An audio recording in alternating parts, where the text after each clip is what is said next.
Недела, 27 март 2011 година.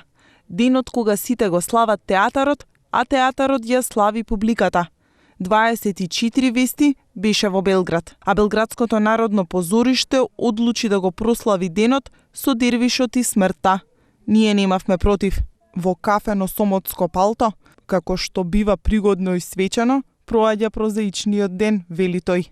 Најчесто на сцена ги пречекува големите регионални ликови од политиката, уметноста и од животот воопшто, а нас не пречека лично тој пред главниот влез на театарот. Никола Ристановски во 24 анализа на денот на театарот и публиката. Најпрвин да ти посакам добре дојде. И јас тебе исто. Не си кај нас во студио, повеќе ние сме кај тебе на гости. Па добро, случајно така се погоди, да беше вчера муабетот ќе бев кај вас веројатно. Се чувствуваш како дома тука? У секој театар се чувствувам како дома. Но во белградскиот? И во тој. Дојде пред малку, случајно или намерно се погодивме тука. Кажи ми, она твоја релација годиниве наназад што трае од град во град, Скопје, Белград, ти инспирираат градовите? Па мене ме инспирираат многу нешта, така да градот сам по себе е едно друго шаренило, еден друг менталитет, така да во принцип јас сакам да патувам, не олку колку што патувам сега, се разбира, меѓутоа не е тоа неподнослив терет, освен некогаш. Кога патувањата се почести него што јас би сакал интимно. Но добро, тоа во тие моменти тоа си го ставам во дека тоа ми е работа и тука завршува сите расправи и полемики околу сето тоа. Тоа е дел од работата, онаму каде што на моменти завршува задоволството од се, мораш да уклучиш автоматски пилот и да си кажеш ова ми е работа. Никако влегуваш во една просторија, влегуваш во еден град и секако ти се враќаат некои слики или чувства. Кој сетило ти е најизразено кога треба да го помирисаш театарот? Па го кажа. Тоа е мирис, како и да е. Значи, мирис тоа е ствар на интуиција, на интуитивно препознавање. Јас сега мислам дека во многу од балканскиве театри, ако ме пуштиш да влезам на врата со затворени очи, јас знам во кој театар сум. Јас го препознам воздухот во театри. Дури потоа доаѓа она рационално препознавање и оно рационално складирање на информациите што ги примаш, значи. А кога ќе поминат тие рационални сознанија, повторно останува само чисто интуитивната околност. Нешто што мене ми е најдрагоцено. Овде сме на малку специфичен ден и треба повеќе да ни е чест, можеби хороскопот ни се погоди. Се чувствуваш денеска славенички?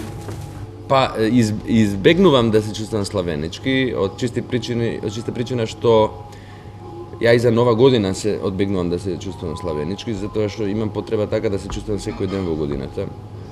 Знам дека е тоа нескромно, дека е малце захтевно. Меѓутоа мене во суштина веројатно намерно избегнувам овој март да ми е празник, иако гледате дека носам некакво сако, кое не го носам секогаш, се разбира, обично преферирам мајци. Просто мене ми е пред секоја представа некако празнично се осеќам. Денеска е тоа можеби малку подигнато за некој сантим, меѓутоа гледам да не мистифицирам околу, да не драмам многу ако може, пошто и однака има доста драма после на работа. Сипак е меѓународен ден на театарот. Има многу раздвиженост, има многу манифестации, колку што гледам луѓето сите веќе се вртат околу свртувалиштата каде што има сцена некаде. Ќе биде нешто поразлично вечерва во пресредна Дервиш? Па, веројатно ќе се прочитаат оние светски пораки, оние локални пораки за денот што обично се читаат за денот на театарот. Тие многу често знаат да бидат многу инспиративни. I u suština, ako sublimiram ono što deneska mi znači denот, ja mnogo se radujem дека ќе ја слушнам пораката. Веќе баш се прашува врз основа на што ќе игра представата вечерва. Стално си барам некоја рчка врз која што се базирам во представата. Денеска тоа ќе биде пораката. Пораката кон денот на театрот, она му кеше поминан доста време, така да само по себе контекстот е некако свечен и инспиративен. Суштина. Од тоа ќе црпам повторно за на работа. Некако од празнициве гледам да исцрпам ако може пак уште нешто за работа. Ужас. Оваа година пораката доаѓа од Уганда, директно. Дел од неја што мене ми остави впечаток е дека се прави муабет, односно се акцентот се става на сите оние политички случувања кои што светот го стресуваат во последниот период и авторката вели дека токму театарот е местото од каде што може да почне помирувањето. Ја тоа го зборам со години, мене ми е драго што се најдовме на иста линија со господицата од Уганда или господјата. Без таа верба театарот би го немало од многу одамна. Уште таа верба го држи театарот. Многу често тоа звучи патетично. Ја имам страшен нос за премногу патетични работи, меѓутоа, од друга страна, тоа е мое гориво и мислам дека е гориво на уште многу луѓе кои што се занимаваат со театар и оние кои што доаѓаат од театар. Мораме така да веруваме дека е така. Одамна имам кажано дека една единствена изведба на представа може да го промени светот. Значи, не мора дури да ја видат милиони луѓе, доволно е да ја видат двајца. Кај кој што нешто ќе предизвика таа представа. А може би јас само си вообразувам дека работам некоја многу важна работа, но дозволете ми да се живеам во заблуда и јас и господицата од Уганда.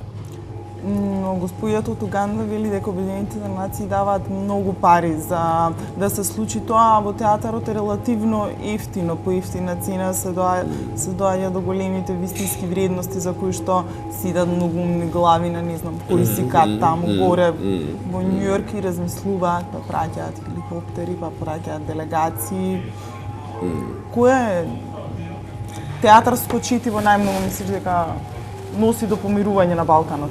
Со оглед на тоа што си многу со авторите од Балканските простори. Да. Последните два што ги работев овде, секако дека се бават со проблематиката на светот во кој што живееме. Меѓутоа, може и Црвен капа да одговори на многу прашања. Да не зборувам, да речеме, за Малиот принц или да... Секоја добро раскажана приказка, секоја приказка која што има корени во човековото битие, во феномените на создавањето на механизмите на светот, на уредувањето, може и како да помогне да влијае врз. Знаете, тоа е оној ефектот на пеперутката, не? На крилјата на пеперутката. Никогаш не се знае што може една представа да направи во таа смисла. По представи изиграни и во периодот кога се слави јубилеот од 100 години Миша Селимовиќ, претпоставувам дека тоа е веќе во рамките на подготвувањето на улогата, но кога вистински удобно се чувствуваш во самата улога? Која ќе комотно? Повеќе.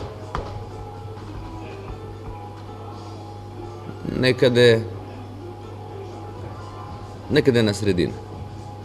Некаде кога е завршена првиот дел, кога е дојдено до амплитуда и кога треба само да се дофинишира сето тоа.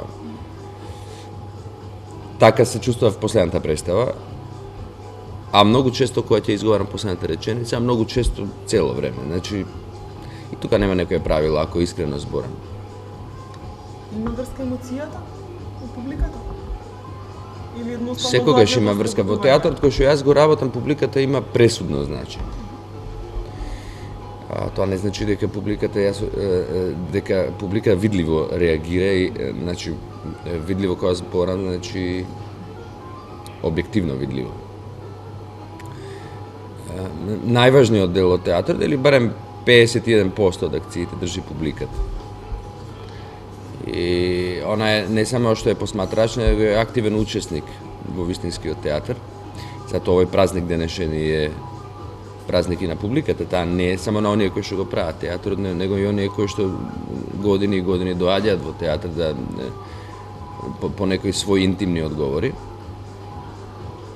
Публиката е пресудна за тоа како јас се чувствувам, бидејќи во најголемата тишина точно да знам до кај е. Особено во оваа представа последна, многу често возиме заедно, значи со публиката. Тоа е еден феномен кој што ми е многу драгоцено искуство.